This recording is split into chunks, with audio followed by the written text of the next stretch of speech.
ಹೋದ ತಕ್ಷಣ ತಿಂಡಿ ತಿನ್ಕೊಂಡು ಹೊರಡೋಣ.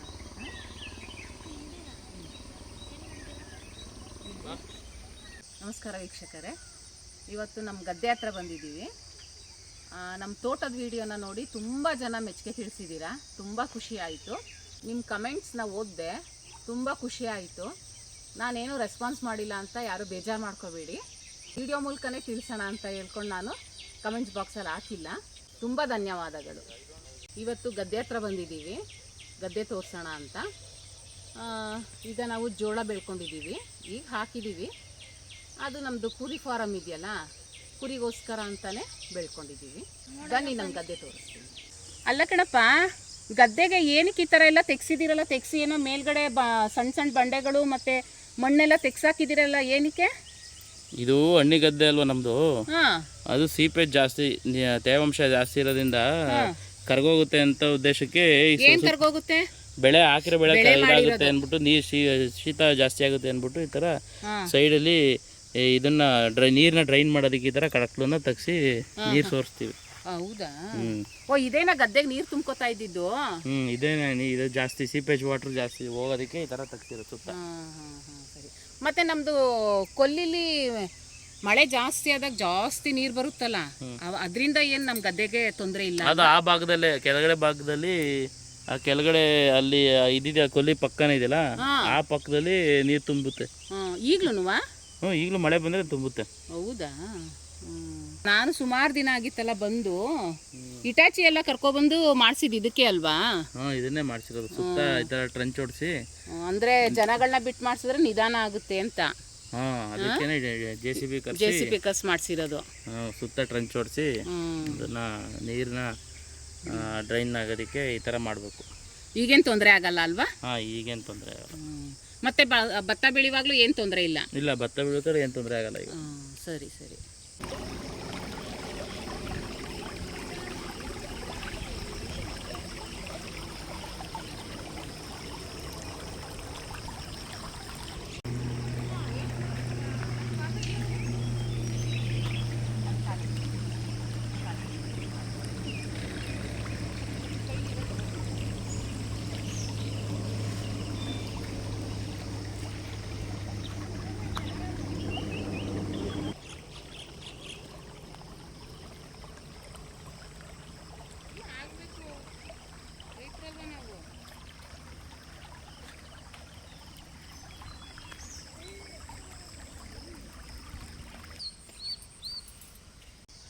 ಇದು ನಮ್ಮ ಗದ್ದೆ ಪಕ್ಕನೇ ಇರೋಂಥ ಕೊಲ್ಲಿ.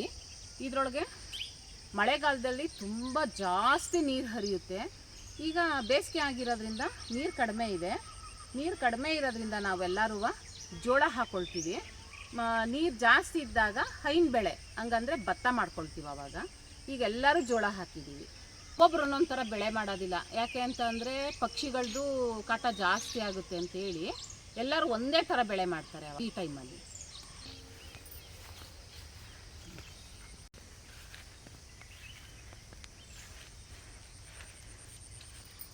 ಇದು ನಮ್ಮ ಗದ್ದೆ ಪಕ್ಕದಲ್ಲೇ ಇರೋಂಥ ಎಣ್ಣೆಹೊಳೆ ರಂಗನಾಥ ಸ್ವಾಮಿ ಬೆಟ್ಟ ಅಂತ. ಇದು ತುಂಬ ಪುರಾತನವಾದ ದೇವಸ್ಥಾನ. ಇದಕ್ಕೆ ಮುಕ್ಕಾಲು ಭಾಗದ ತನಕ ವೆಹಿಕಲಲ್ಲಿ ಹೋಗ್ಬೋದು, ಒಂದು ಸ್ವಲ್ಪ ನಡಿಬೇಕು. ಆದರೆ ತುಂಬ ಪವರ್ಫುಲ್ ದೇವರು. ಅಲ್ಲಿ ಕಾಣಿಸ್ತಾ ಇದೆಯಲ್ಲ, ಅದು ಬೀರ್ಲಿಂಗೇಶ್ವರ ದೇವಸ್ಥಾನ ಅಂತ. ಇಲ್ಲಿ ವರ್ಷಕ್ಕೊಂದ್ಸಲ ಉತ್ಸವ ಮಾಡ್ತಾರೆ. ರಂಗನಾಥ ಸ್ವಾಮಿ ಬೆಟ್ಟ ಇದೆಯಲ್ಲ, ಅದಕ್ಕೂ ಹೋಗೋಣ, ಅದನ್ನು ತೋರಿಸ್ತೀನಿ. ಅದರೊಳಗೂ ಬೆಳಗ್ಗೆ 6 ಗಂಟೆ ಅಷ್ಟೊತ್ತಿಗೆ ಹೋದ್ರಂತೂ ಪ್ರಕೃತಿ ತುಂಬ ಚೆನ್ನಾಗಿರುತ್ತೆ. ಫಾಗೆಲ್ಲ ಹಿಂಗೆ ಕೈಗೆ ಸಿಗೋ ಥರ ಇರುತ್ತೆ. ಅಲ್ಲಿಗೂ ಹೋಗೋಣ. ಬೆಟ್ಟದ ಮೇಲೆ ಹೋಗಿ ನಿಂತ್ಕೊಂಡು ನೋಡಿದಾಗ ಈ ಗದ್ದೆಗಳೆಲ್ಲ ತುಂಬ ಚೆನ್ನಾಗಿ ಕಾಣಿಸುತ್ತೆ. ದೂರದಲ್ಲಿ ಮನೆಗಳು, ಕಾಲೇಜ್ ಇದೆ ಇಲ್ಲಿ ಪಕ್ಕದಲ್ಲಿ. ಎಲ್ಲ ವ್ಯೂ ತುಂಬ ಚೆನ್ನಾಗಿ ಕಾಣಿಸುತ್ತೆ ಬೆಟ್ಟದ ಮೇಲಿಂದ ನಿಂತ್ಕೊಂಡು ನೋಡಿದಾಗ.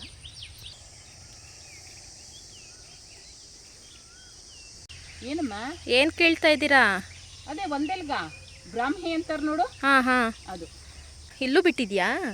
ಇಲ್ಲಿ ಯಾವಾಗಲೂ ಗದ್ದೆಗಳಲ್ಲಿ ಇರುತ್ತೆ ಕಣಮ್ಮ. ನೀರು ಎಲ್ಲ ಹರಿಯುತ್ತೋ ಅಲ್ಲಿರುತ್ತೆ. ಏನು ಕತೆ ಅದು? ಇದರಲ್ಲಿ ನಾವು ಅಡುಗೆನೂ ಮಾಡ್ಕೋಬೋದು, ಮತ್ತು ಮಕ್ಕಳಿಗೆ ಬುದ್ಧಿಶಕ್ತಿ ಹೆಚ್ಚಾಗಕ್ಕೆ ಅಂತೇಳಿ ಇದನ್ನ ಇದ್ರ ರಸನ ಕೊಡ್ತಾರೆ. ಅಂದರೆ ಸ್ವಲ್ಪ ಲೈಟಾಗಿ ಒಗಚು ಥರ ಇರುತ್ತೆ, ಹಾಗಾಗಿ ಜೇನುತುಪ್ಪ ಬೆರೆಸ್ಕೊಡ್ತಾರೆ ಬೆಳಗ್ಗೆ ಹೊತ್ತು. ಕಲ್ಸಕ್ರೆ ಜೇನುತುಪ್ಪ ಬೆರೆಸಿ ಕೊಡ್ತಾರೆ. ದೀಪು, ಇದು ಬಾವಿ ಅಂತಾರೆ ಅಲ್ಲಮ್ಮ, ಇದು ಗದ್ದೆ ಪಕ್ಕ ಇದೆಯಲ್ಲ, ಇದು ಬಾವಿ ಅಲ್ಲ, ಇದು ಮಡು ಅಂತ. ಅಂದರೆ ಹಿಂಗೆ ಕಾಲಿಟ್ರೆ ಅದು ಎಳ್ಕೊಂಡು ಹೋಗುತ್ತಲ್ಲ, ಆ ಥರ ಮಡು. ಇದು ಆಳ ಎಷ್ಟಿದೆ ಅಂತ ಗೊತ್ತಿಲ್ಲ, ಬಟ್ ಹಿಂದೆ ಎಲ್ಲ ತಾತ ಅವರೆಲ್ಲ ಏನಾದ್ರು ಇಲ್ಲಿ ಆಂಜನೇಯ ಸ್ವಾಮಿ ಪಕ್ಕದಲ್ಲಿ ಆಂಜನೇಯ ಸ್ವಾಮಿ ದೇವಸ್ಥಾನ ಇದೆಯಲ್ಲ, ಅದು ತೇರದು ಒಂದು ಚಿನ್ನದ ತೇರು ಮುಳುಗೋಗಿದೆ ಇದರಲ್ಲಿ ಅಂತ ಅನ್ನೋರು. ನಾವು ಚಿಕ್ಕವರಿದ್ದಾಗ ಕತೆಗಳು ಹೇಳೋರು, ಅದು ನಿಜನೋ ಸುಳ್ಳು ನಮ್ಗೆ ಗೊತ್ತಿಲ್ಲ. ಒಟ್ಟಲ್ಲಿ ಆ ಥರ ತಾತ ಅವರೆಲ್ಲ ಹೇಳೋರು, ಈ ಥರ ಚಿನ್ನದ ತೇರು ಮುಳುಗೋಗಿದೆ ಇಲ್ಲಿ ಮಡು. ಇದು ಆಳನೇ ಗೊತ್ತಿಲ್ಲ ಎಷ್ಟು ಆಳ ಇದೆ ಅಂತ. ಆ ಥರ ಇಲ್ಲಿ ಯಾರು ಹೋಗಕ್ಕೆ ಸಾಧ್ಯ ಇಲ್ಲ, ಏನು ಮಾಡಕ್ ಸಾಧ್ಯ ಇಲ್ಲ. ಈ ತರ ಎಲ್ಲ ಗಿಡಗಳೆಲ್ಲ ಬೆಳ್ಕೊಂಡ್ಬಿಟ್ಟಿದೆ, ಸುತ್ತ ಎಲ್ಲ ಗಿಡ ಬೆಳ್ಕೊಂಡು ಕಾಡೋದಂಗ ಆಗಿದೆ. ನೇರಳೆ ಹಣ್ಣಿನ ಗಿಡ ಇದೆ, ಹತ್ತಿ ಹಣ್ಣಿನ ಗಿಡ ಇದೆ, ಸುಮಾರು ಗಿಡ, ಬೇವಿನ ಗಿಡ ಇದೆ, ಪೋಸೆ ಗಿಡ ಇದೆ. ಇದೇನು ಇದೆಂತ ಕಾಯಿ? ಇದು ಹಣ್ಣು ತಿನ್ಬೋದಾ? ಹಣ್ಣಲ್ಲ, ಅದು ಮುಳ್ಳಿನ ಜಾತಿ ಇದೆ, ಅದೊಂದು ಕಾಯಿ. ಅದು ಸಿಕ್ಕಾಪಟ್ಟೆ ಶಾರ್ಪ್ ಇರುತ್ತೆ, ಒಂದ್ಸು ಚುಚ್ಕತ್ತು ಅಂದ್ರೆ ಸಿಕ್ಕಾಪಟ್ಟೆ ನೋವೆಲ್ಲ ಜಾಸ್ತಿ. ಅದು ತಿನ್ನೋದಾಗ್ಲಿ ಇನ್ನೊಂದಾಗ್ಲಿ ಆ ಥರದ ಕಾಯಿ ಎಲ್ಲ ಇದು. ನೋಡಲ್ಲಿ ಬೇವಿನ ಮರನೂ ಇದೆ, ಬೈನೆ ಮರ ಇದೆ ನೋಡಿ. ಯಾವುದು ಬೈನೆ ಮರ? ಅದು ಎಲೆ. ಇದು ಅರಳಿ ಮರ, ಅರಳಿ ಮರ ಇದೆ, ಬೈನೆ ಮರನೂ ಇದೆ. ಬೈನೆ ಅಂದರೆ ಈ ಸೇಂದಿ ಮಾಡ್ತಾರಲ್ಲ, ಆ ಮರದಿಂದನೇ ಮಾಡೋದು, ಅದೇ ಬೈನೆ ಮರ. ಅದರಲ್ಲೇ ಸೇಂದಿ ಕಟ್ತಾರೆ. ಮತ್ತು ಇದು ಈ ಮರ ಆನೆಗಳಿಗೆ ತಿನ್ನೋಕ್ಕೆ ಭಾರಿ ಫೇವ್ರೇಟು.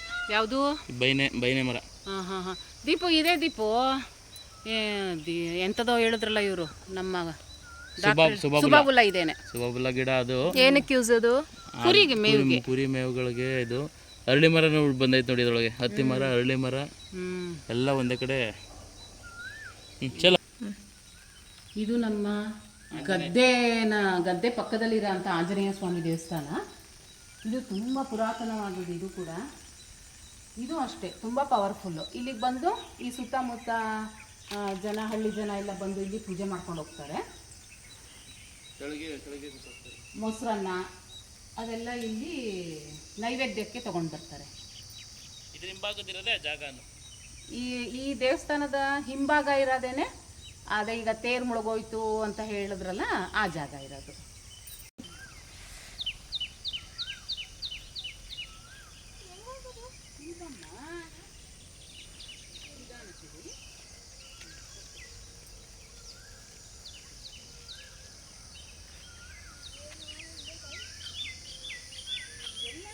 ನಮ್ಮ ಪಕ್ಕದ ಜಮೀನವರು ಮೆಣಸಿನ್ಕಾಯಿ ಗಿಡ ನೆಡ್ತಾ ಇದ್ದಾರೆ ಅಂತೀವಿ.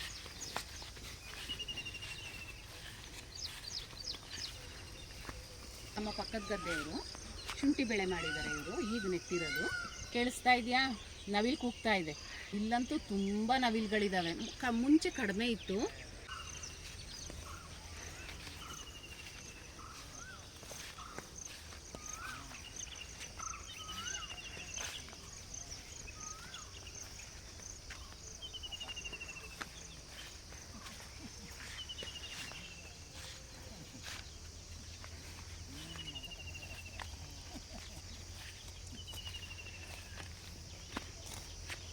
ಶುಂಠಿಗೆ ಏನಕ್ಕೆ ಕೋಲ್ ನೆಡ್ತಾ ಇದ್ದೀರಾ?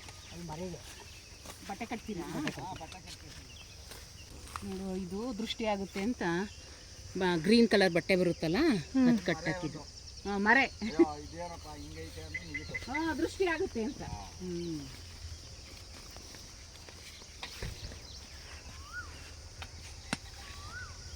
ಇಲ್ಲಿ ಬರೀ ಮೆಣಸಿನ್ಕಾಯಿ ಅಷ್ಟೇನಾ? ಹೂವು ಗಿಡ ಹಾಕಿದ್ದು. ಯಾವ ಹೂವು?